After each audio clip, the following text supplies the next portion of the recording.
Hey, what's going on, folks? Welcome back to the Real Legend of Gaming. We are here with Clash Royale, folks, and this is another episode of Everything Royale.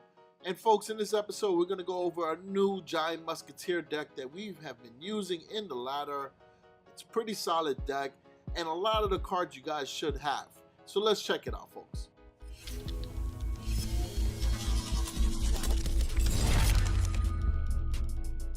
Alright, so folks, before we go into this Giant 3-spell deck, I really recommend that we go over a couple items.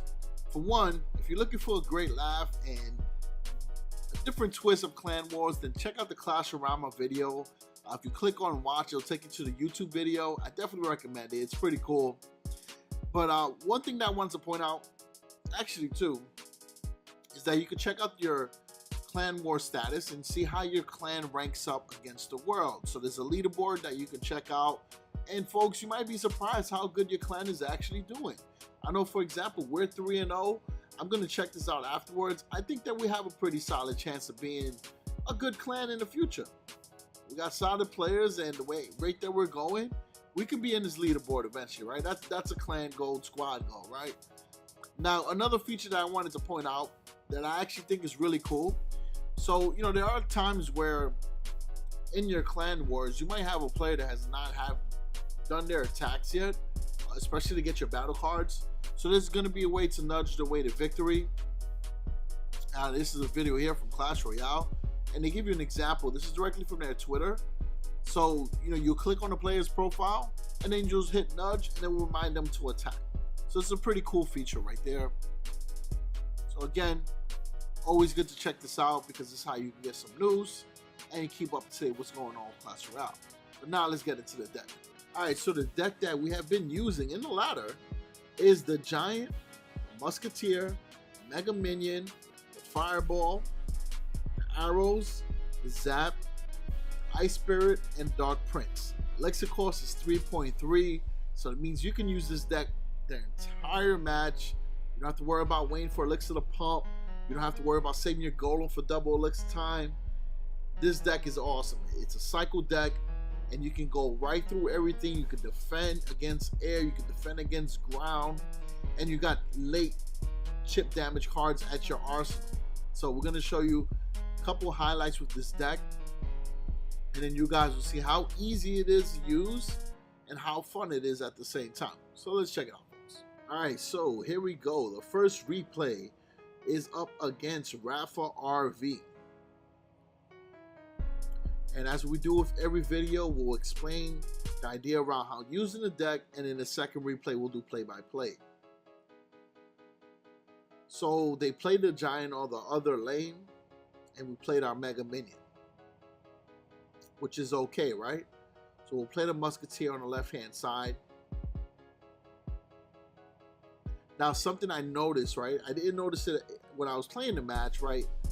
Is that the Musketeer really should be saved for when you have to use it against air defense, you know, pretty much against an air card.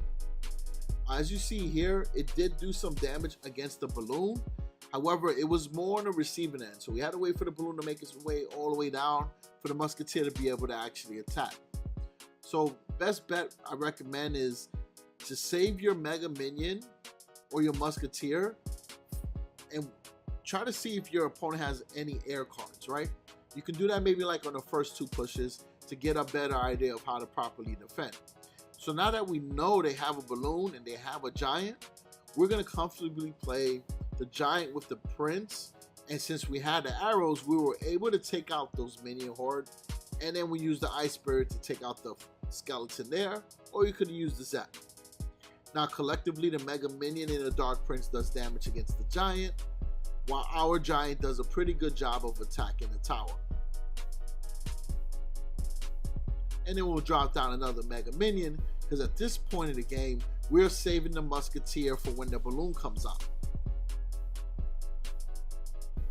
And then you just let the push play out. Since we saw that they threw the Wizard out already, I know that's a card that counters against the Dark Prince pretty well, so I dropped the Dark Prince at the bridge and was able to do that.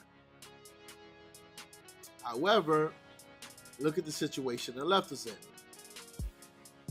So So you could say we kind of overextended and we left the tower there for the giant to take down. So you got to be a little bit careful. There might be an opportunity that looks really good, but you might just want to wait. So we were able to properly defend against the balloon that time around. It did get to the tower, but we did a good job of taking it out. You got to consider the fact they had a rage spell. Alright, so now we got the giant Dark Prince combo. We'll use our fireball now since it's double elixir time, and we'll hit the wizard and the E-Wiz and the tower. And then we'll zap them out for the rest. And remember, we got the Ice Spirit there to be able to do damage against the Skellies. And then since we got 2 Dark Prince, we could do splash damage. And then we got arrows for the Mega Minions. So at this point, we're shutting down everything that they're throwing.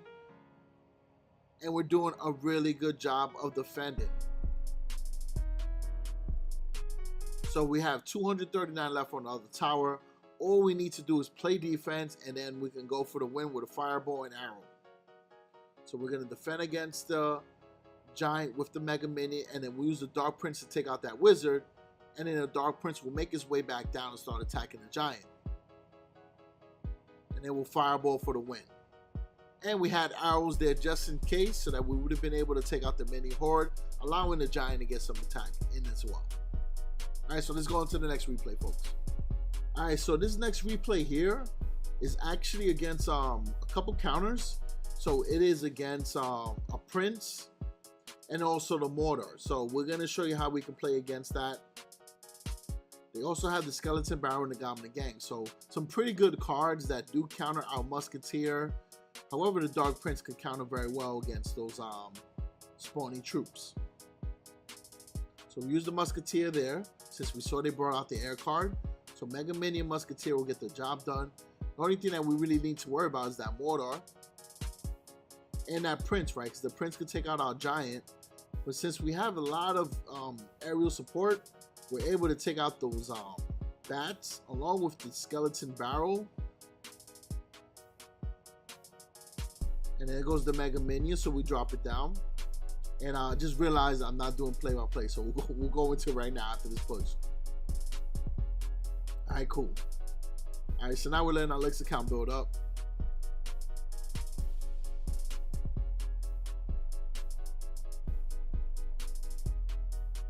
And just waiting. So here we're going to use the fireball against the minion horde. Reason why, because the minion horde will do a lot more damage since the tower is locked on to the miner. The miner alone can only do a certain amount of damage, so I wasn't too worried about that. The tower was pretty full. I felt like the Mega Minion horde would have given me more of a trouble. And then we'll save the zap right there, right? We waited for the skeleton barrel to fully drop, and then we dropped the zap on top of the bats and the skeleton barrel. So like the whole moral of those two moves right there, don't be afraid to take some damage. If you can really time your attacks or just make the best choice to minimize the amount of damage you receive, then you're good. You might not always be able to take out both cards. So right there, we knew they were going to bring out the minion horde. We threw the arrows, and we also caught the goblin gang. And then we got the musketeer. We used the Dark Prince to attack the miner, and we're pretty much going to get this tower. And we'll drop another musketeer, because at this point, we know that we can get this tower. We're going to go for the win.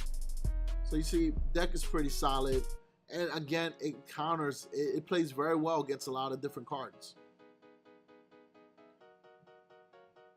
Alright, so since that was a pretty quick replay, we're going to show you one more. Alright, so this is going to be against a pretty interesting deck.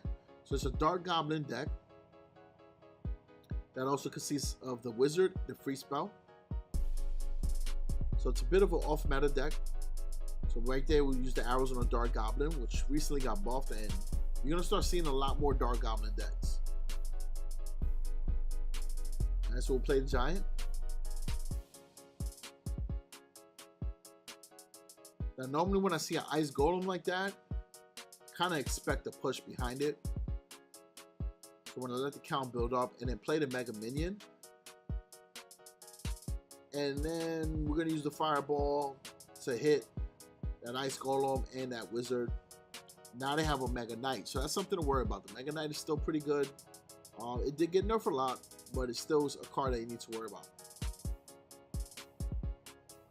We'll try to freeze it with the ice spell, kind of minimize the damage we can do, and then we'll drop down a giant since we know that they don't have the Mega Knight, and we want to refocus the attack from the Dark Goblin. And we'll use the Mega Knight for support. They tried to tornado the giant over, it didn't work out. However, the Mega Knight did some damage and activated the King's Tower. But we're not too worried because we only have 590 HP left on that tower. We can finish that off.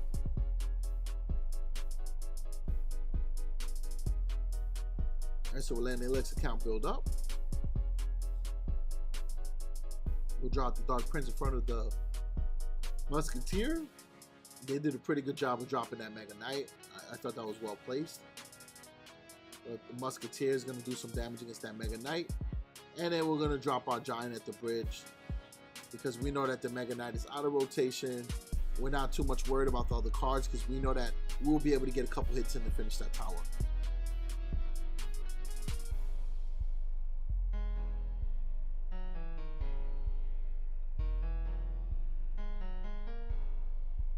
And we use the arrows on that Dark Goblin and the Wizard, and then we're good. We're now pushing on the other side. We'll do the same thing, Dark Prince, Musketeer, and they'll do the Mega Knight. So since the Mega Knight's locked in all the cards, we'll just drop the Giant to the side. Fireball that Wizard. And that was a very good tornado.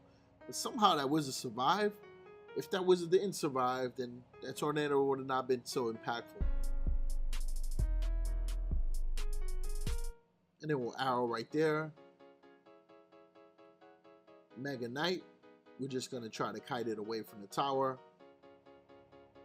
and we're going to defend against it. We'll drop the Musketeer to the side, so she'll be able to attack the Mega Knight and the Wizard. So that's pretty much it, folks. 3.3 elixir deck, 3 defensive cards that you can use. You got the Zap, you got the arrows, you got the Fireball. So with the Minion Horde being kind of meta, you can counter against it pretty well. You can counter against the Goblin Gangs, you can counter against the Bats. So like Zap bait, spell bait decks, you can do pretty good against. Alright, so other than that, folks, appreciate the support always. If you do appreciate the content, then please slap that like button. That's how I know that you guys are appreciating the content, and it also helps out big time. Alright, and be sure to check me out on my social media so you can get the latest updates, and we can also communicate about the future direction of the channel and other cool topics going on in Clash Royale and Arena of Valor. So other than that, peace out.